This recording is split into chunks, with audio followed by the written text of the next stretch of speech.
Welcome to the It's About Time podcast. Thanks for joining us today. Let's get started.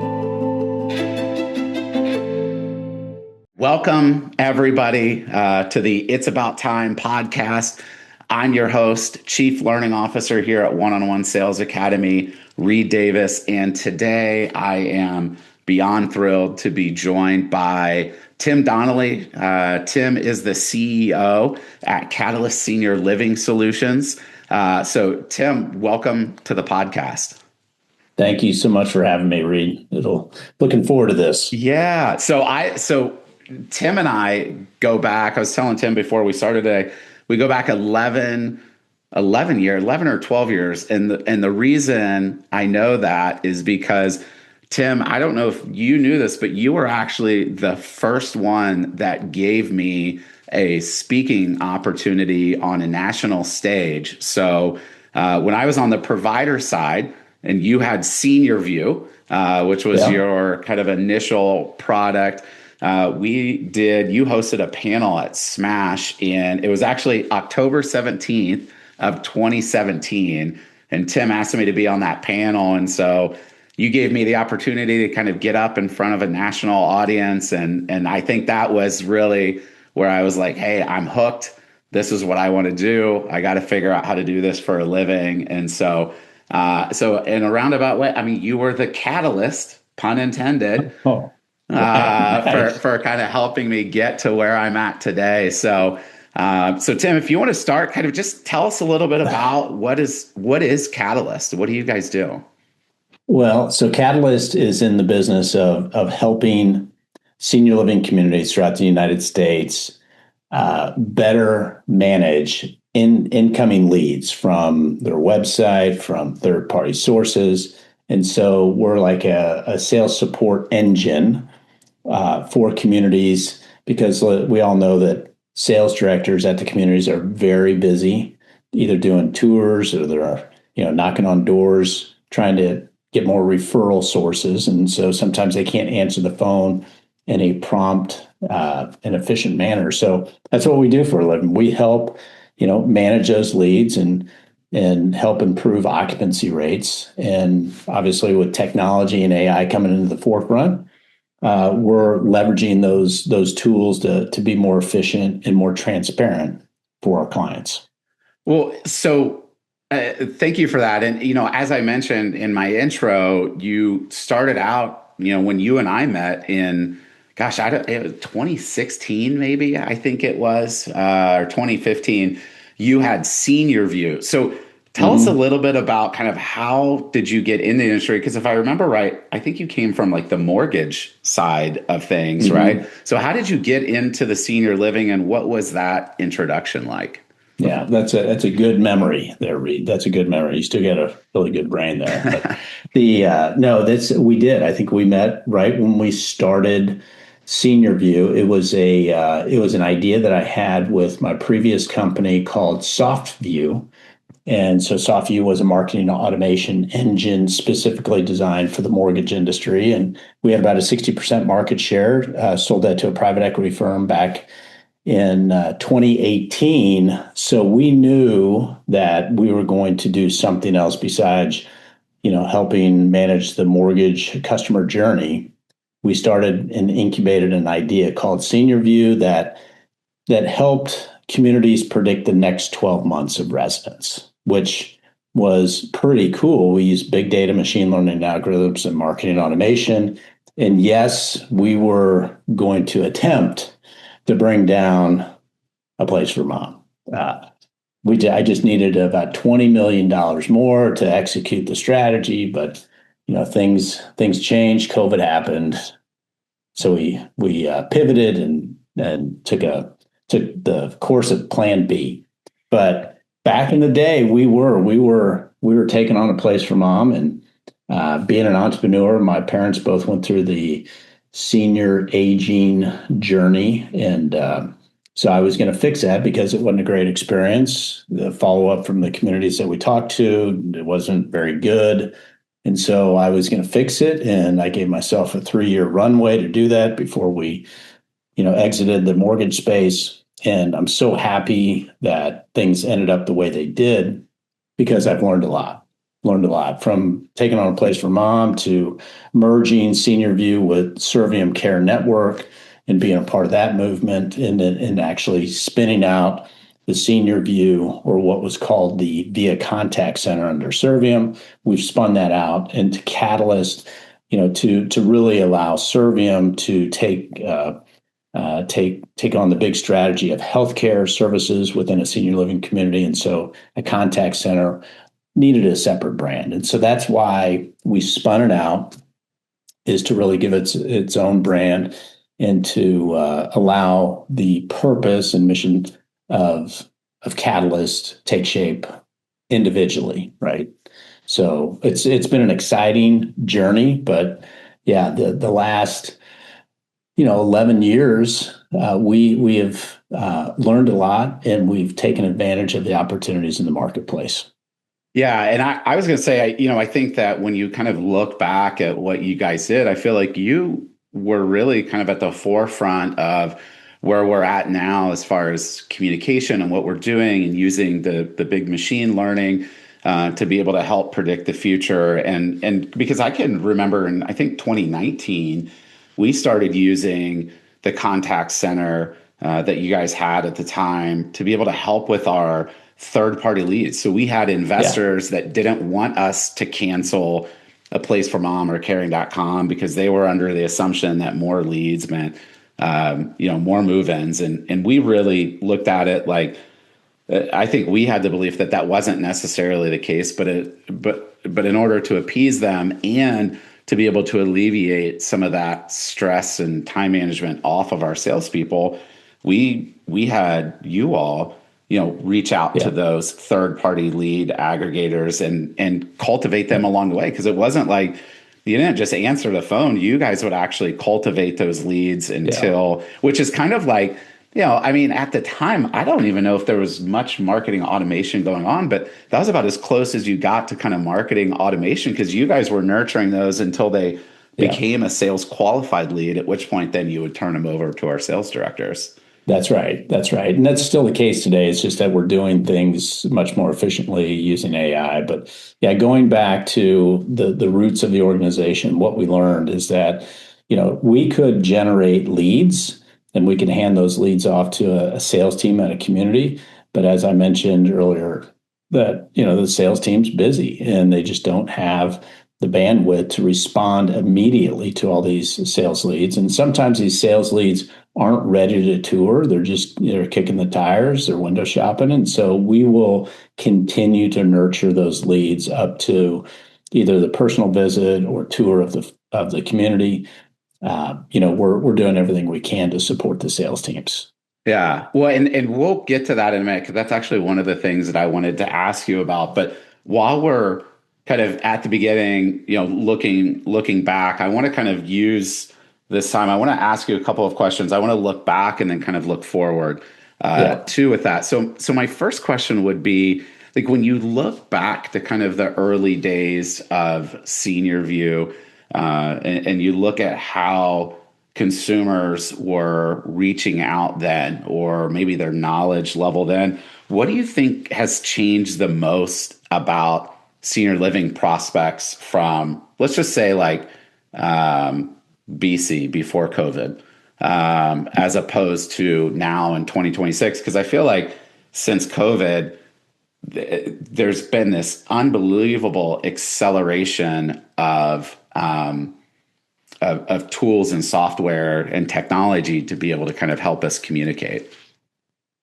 Yeah, there's no question that consumers have been educated on, a world-class process to procure a product or a service. I mean, look at Amazon, look at Uber, look at all the different ways that you're procuring stuff. And so I think what's happened is that consumers are getting used to the same day delivery service. They're used to getting immediate response to an inquiry. They're used to better information, more transparency. They want it all because that bar has been set by others.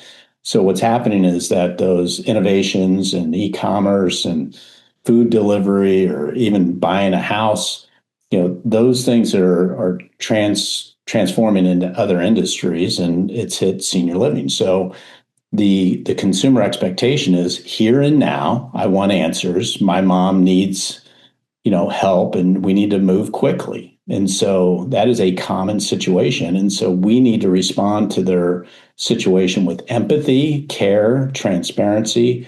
We need to do everything we can to deliver a world-class experience. And so that's what's happening today. Yeah, it's really interesting. I guess I never really kind of tied the two together where like yesterday I was like, oh, I need a new sprayer for my hose. I just went on Amazon, ordered it. It was here by 5 o'clock last night. Yeah.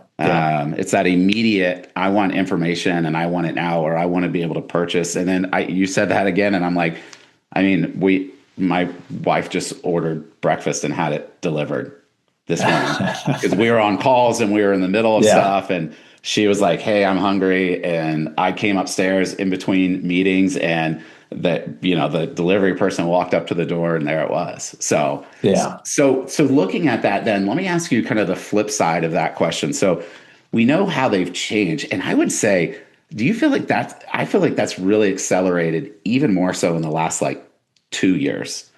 With that immediate gratification or immediate, not gratification, but that immediate thirst for knowledge and that wanting it right now. How over the last, I guess it's almost been 10 years for you guys now in this space, or for you in this space, how haven't they changed? How are they the same as they were in 2017, 2018 when you first started? Yeah. The need of it. So the situation at home with a loved one that is going through this process, and an event happens, something happens that absolutely triggers the family to take action. So that drama, that need is the exact same back then as it is today. It's something is triggering the movement to explore senior housing. And so what's happening is that we need to respond to their needs better than we did in the past. And that also, I tell you what, Reed, this is probably one of the biggest things, is that the need for those same things, immediacy, the thirst for knowledge, transparency, that's the same at a community. The sales director at the community wants all that same information that the consumer wants about the community. That sales director wants everything about that lead. And so that's one thing that we have found over the years, is that those sales directors want it all. They want everything. They want to know everything about that lead. And so we've realized that there's, that need from the family, the need from the community is the same today as it was back then. It's just they've been recalibrated on they want it now, because that's the way the world works. Yeah. And so, we're trying to do the best we can to provide that world-class experience over the phone. But in the background, we're also doing things that are leveraging, things that are here today or that are going to be more prevalent in the future, which is AI. So when we talk about that, because I think that you've always had this really unique approach to your call center, because I think everybody, when they hear like call center, and I know we can call them contact center, we can call them whatever we want to call them, right? Yeah. Like a horse is a horse. And so you have this, like, I think people hear that and they have this kind of immediate, like, I don't know, because you think of like when you call Verizon and somebody answers and they're like, hey, my name's Tim. And I'm like, your name's not Tim. Like, it's definitely not Tim. And I'm having a hard time like telling you what I need. And you're clearly reading off a script and a prompt for what it is that calls back. I think one of the things that is really unique about Catalyst, and it was, whether it was Senior View or Catalyst, is that you guys really do a phenomenal job of taking a prospect-centered approach. I mean, you're one of the very few, technology. I don't even know if you're a technology company, customer service company that actually sends you've had us come in and do training for your call center or contact center folks. You just had two of your folks, your lead of your contact center was just at our sales workshop in St. Louis a couple of weeks ago. So what is it when I'm trying to figure out even kind of the right way to talk about this, because we talk about like speed matters, right? And speed to lead is such kind of a big term in this industry. But what is it about the tone and the intentionality of that person where you're not just give me all the information so that I can get it out to the community? Why is that so important to you all? Yeah. So I appreciate you, hosting two of our team members at your recent sales training in St. Louis, Julie Kerr, world-class executive over our contact center services, and our trainer, Sophia. They are doing such a great job instilling that world-class mentality. But what is different about our approach of just getting the information from the family, giving it to the community, we feel that we need to organize this information in a way that the community can absorb and comprehend it. So we need to speak their language, prospect-centered selling. We need all that terminology that is being taught in your classes. We need to deliver that information about the lead in that same way back to our clients and the sales directors. And so it's really important for us to know the terms, know how, families speak about the service, convey that to the community, convey it in a way that they can understand it. That's why we're sending our team through your training programs, giving them that information so that they can speak the same language to those that they're serving. Yeah, it was interesting, and this kind of leads into the next question I was going to ask you, is that I was talking to Michelle Korb from SiteStaff a couple of months ago and did a podcast with her, and I was always really fascinated because we use SiteStaff back in the day too. I'm still a huge fan because you talk about these days, there's this like digital convenience, I think, versus kind of human connection. And I think that in this industry, you have a lot of people that are on either side of the fence. And I still don't know what side of the fence I'm on when it comes to that. But, you when you call in and you actually speak to a live person and they can convey that empathy and they can reflect that emotion, how important is that when trying to make that connection with a family that you will never meet? Because if they do schedule the tour, they'll come in and tour the community staff. So how do you coach or train or work with your contact center folks to really be able to feel that and stay connected to it and act as part of the community? That is such a great question. And it's so central to our focus, our core values. At the heart of everything, we have our advocates. So our advocates, which again, the way that we define an advocate is someone who is sharing their spirit with somebody who's going through this journey. So you can reference the definition of advocate from Holy Spirit to a movement of some sort. And so we are so passionate about the value that the advocate, plays in, this journey of the senior and, the service of a community. And so it's really important for us to provide them the necessary training. The one thing that we're doing today that we probably didn't do in the early days is focusing on the discovery of the needs and wants of the family. But we can't do that effectively unless we build rapport and trust and just have a really good conversation out of the gate. So we're spending a lot of time with our advocates, helping them learn how to have natural conversations with people that are in dire need of help.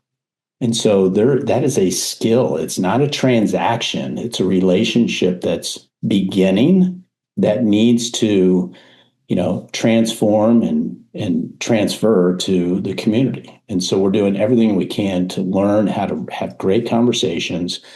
An example of how we upped our ante on this front is that we acquired an AI platform this past year, implemented it in February. So we had a very short implementation timeframe from December to February.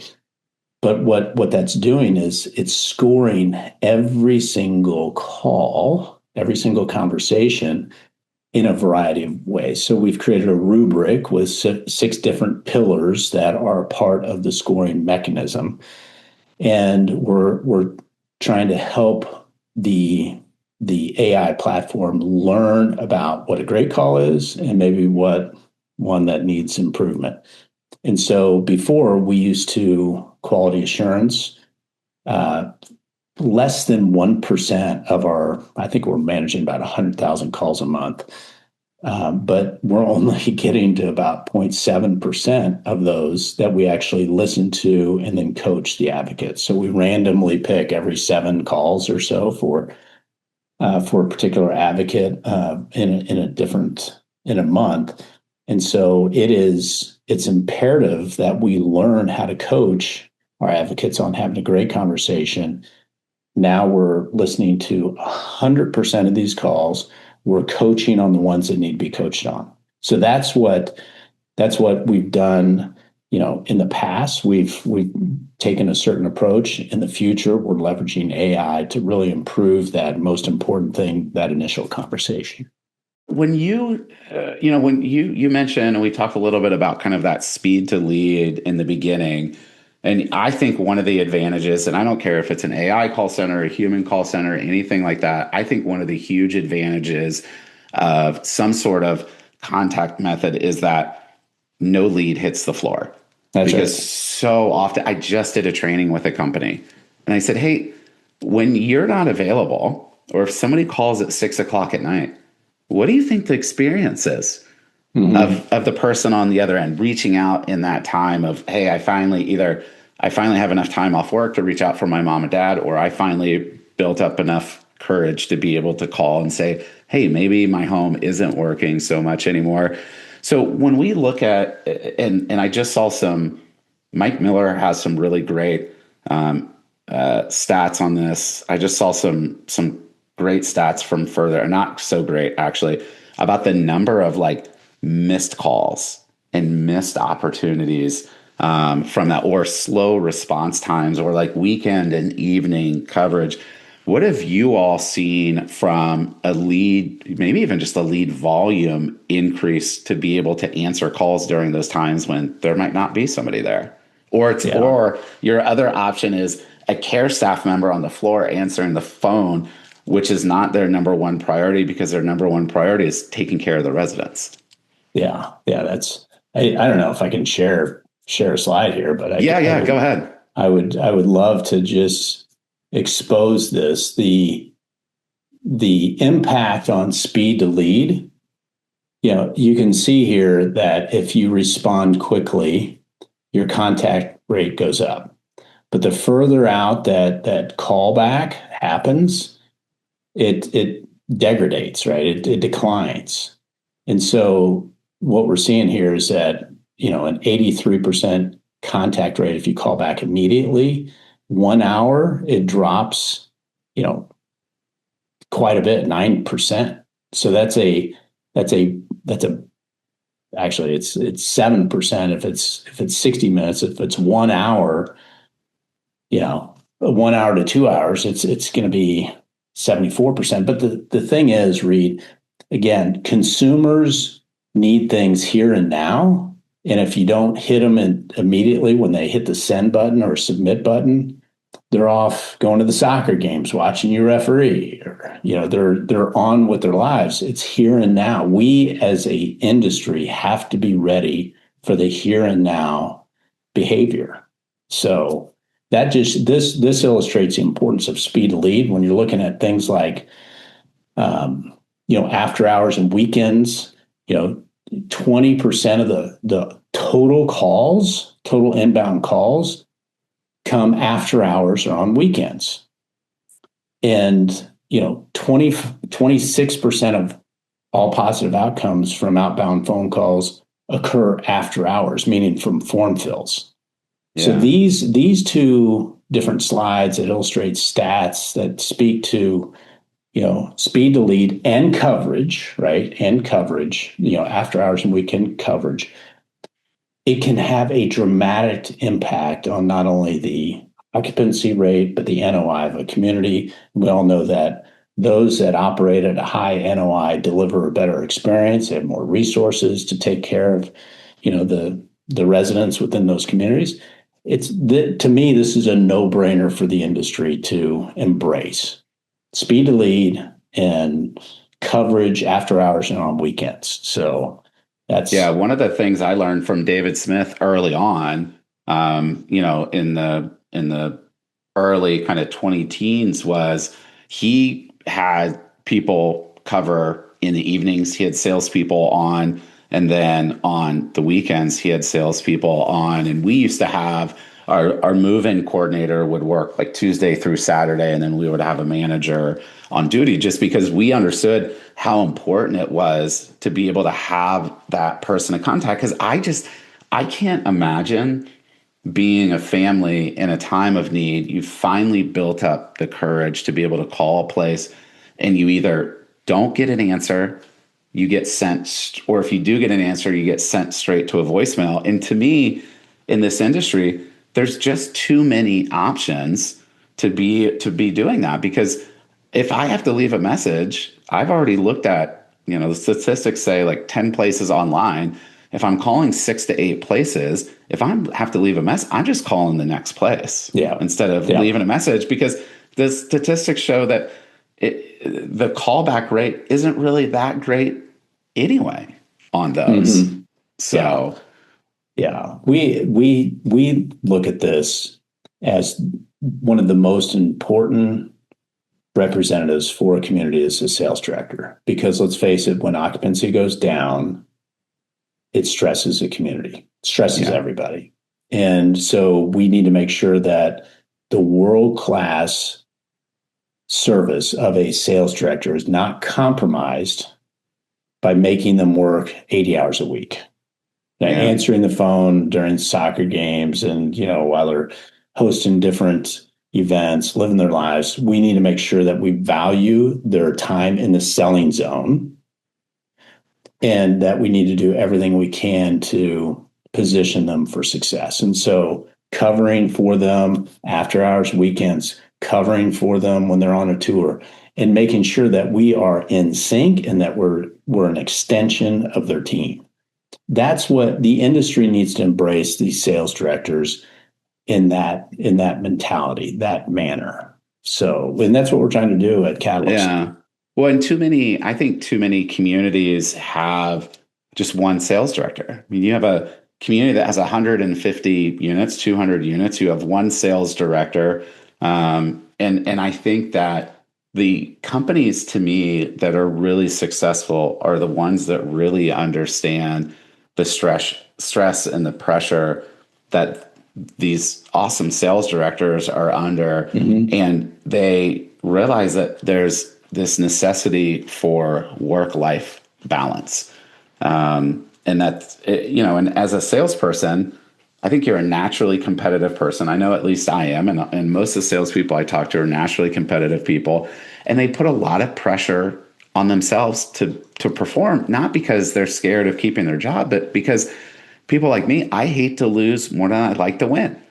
So mm-hmm. I don't want to lose out. And plus we're a little bit of kind of control freaks, so to speak. And so we don't want to let anything slip out of our hands, but we have the resources and the technology to be able to do it. And I love companies that have utilized it. I know, I remember when Jill Creeder with Azura first reached out to you guys. And I think mm-hmm. that, they had small sales teams, they have small communities, and they use you guys as an extension of kind of their sales team. And they were able to increase their they've been full for a long time. Yeah. Jill's done a great job. She is, the way that she approached the business years ago and brought us in, it was innovative, but she wanted to make sure that her sales performance was as good as it could be, and she knew she needed some external resources to help her achieve that, and she has done that. She's crushed it. Yeah. Yeah, yeah, for So, sure. so then with your experience then, and, kind of coming from outside the senior living industry, which I think is only really, to me, senior living has only really embraced technology in the last 6 years since COVID. There's maybe a little bit of an uptick prior to COVID, but I think COVID, my grandfather always said there's a silver lining in every crisis. And I think one of the silver linings for the industry was that it forced us to embrace technology a little bit more. But when we talk about like kind of the technology versus humanity, how do you think we as an industry embrace the technology, embrace the AI, but doing it without losing that human side of it? And I do think that if there's anything that is holding the industry back, it's the sensitivity of the experience of the family, of the prospect. And I think the industry is very mindful that they don't want to, be like a robot. They don't want to be that bot that just acts in a very transactional way. I think it's important for us in the industry to really look at all the different touch points that happen with the journey of a senior and their family. And we need to make sure that if we are invoking AI or technology, that it is as sensitive to the needs of that particular prospect at that point in their journey.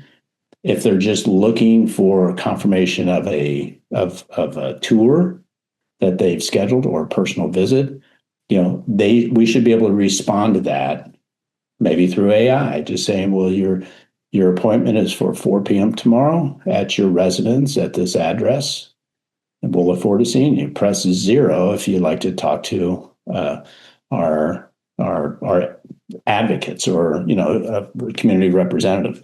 And so I think it's important what we're doing with AI when we're testing different touch points is that we are building a zero out capability in all of our automated touch points. So if somebody wants to engage with a human, they just zero out at any time. And so I think that's an example of us being sensitive to the journey of all those that are part of this process, is that we have a plan B. And that plan B is always going to be thoughtful on what the consumer wants. Yeah, I love that, because I think there's nothing more frustrating than when you call someplace and you go, all I want to do is just talk to a human real quick. And you hit 0 and it doesn't work, and you hit pound and it doesn't work, and you hit star and it doesn't work. And that's right.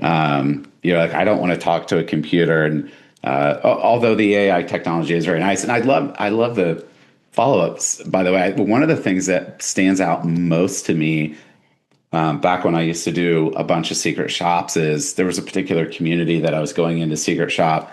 I think they did the best job pre-tour, because I called and set up a tour. They did the best job where they had a concierge, and it could have been anybody that called and said, hey, we're really excited for your 1 o'clock tour. We just wanted to make sure you knew the directions. Parking can be a little bit challenging. Here's kind of where to park. Is there anything we can do to make your experience better? That's right. And too few companies have that little bit of a touch point. I love the text that I get before an appointment to say, hey, we're looking forward to seeing you. Let us know if you need anything. Yeah. So that's right. And so that's a good point. We are testing all kinds of different methods to improve that experience. An example would be, texting before making an outbound phone call, because we all know that, the robo dialers out there they're very frustrating for the consumer, because it's like, what's real and what's not. And so, we're doing things to alert those that we're going to be making outreach to, because we want to confirm something or respond to, an inquiry that they made. And so again, that's an example of us using technology to improve that experience. It's just to let them know, hey, we're going to be calling you here in a minute. And so just making sure that that's okay.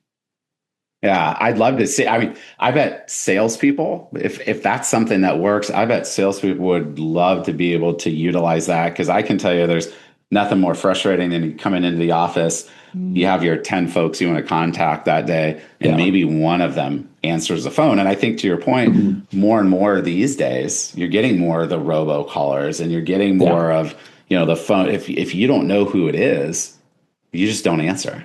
Yeah. Yeah. When the And phone that's, rings. yeah. And so we invoke, the caller ID into that. So we're making sure that the outbound phone number that we're calling from is connected to that community. So there's that transparency that we're calling on behalf of XYZ community. So that should show up in the caller ID. Now the telcos, try and prohibit that in some cases, but we're doing everything we possibly can to deliver a great experience for all those stakeholders involved. So what do you think? So over the last, 10 years or so of, your contact center and you've pivoted and you've made improvements. And I know you guys are so, one of the things that I think really sets you apart is that you are so invested in the prospect experience and making sure that that's as good as it can be. What do you think? What do you think would be like one skill every sales director at a community could master when it comes to using the telephone for follow up? Yeah.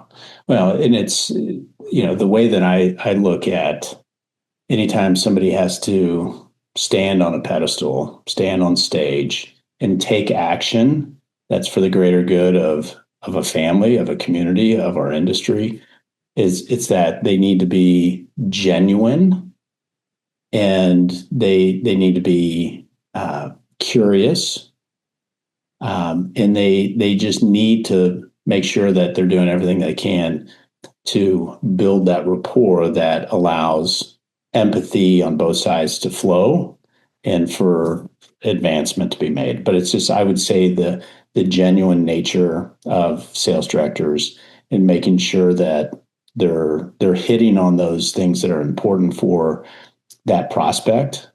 And that's what we're trying to do with our lead alerts, is provide the story of that prospect and all the important information that the sales director can utilize to make that phenomenal outbound phone call after contact has been made through our team. So I think that's probably what's most important, is just leveraging that information and delivering that experience that is hopefully very much connected to the experience that we were trying to deliver. Yeah, I love that. So I've got one last question for you, and this one's kind of more of a personal question rather than maybe kind of like a professional question, although maybe it has some professional ties. But when you think back, because you've had some successful businesses, you've been, I mean, I consider you a friend in this industry. We've known each other for a long time. When you think back, what would you say is the best piece of advice you've received, whether maybe it's personally, maybe it's business related, that you would want to pass on to somebody else? Yeah. So I would say take the high road. So Okay. we as humans go throughout a day making a lot of different choices. And I think the absolute most important thing that we need to do as people in a society is take the high road. Live with integrity, do the right thing when nobody else is looking. And I've got an example of where that really hit, and this goes back to 2018, first part of 2019. We had changed our business model at Senior View from a success fee to a subscription fee. And so what we did was, way back when, we had communities pay up front for a move-in, which we were charging roughly $2,500. And so that's how we got paid, as if we helped get a move-in. And so we had $249,000 of prepaid move-ins and we had just decided to pivot to a subscription model. And being in a startup, that was pretty hard to send back $249,000 in checks. And so, that at that moment, because I had a decision to make, do we skate or do we take the high road? And so I think no matter what, as humans, as people in the business world, people serving this population, working together, we always have to take the high road. Listen, I appreciate you giving me my first speaking opportunity. I've got pictures of it. Maybe we'll post them here if we can edit those in, of us on stage together. So I've always appreciated you over the years. I look forward to seeing you here in a couple of weeks. And most of all, thank you so much for being a guest on the It's About Time podcast today. Thanks for having me, Reed. Thanks for listening to the It's About Time podcast and for being a Sales Academy member. To find out about our next live learning opportunity, check the newsletter, or you can email me at reed@oneonone.com.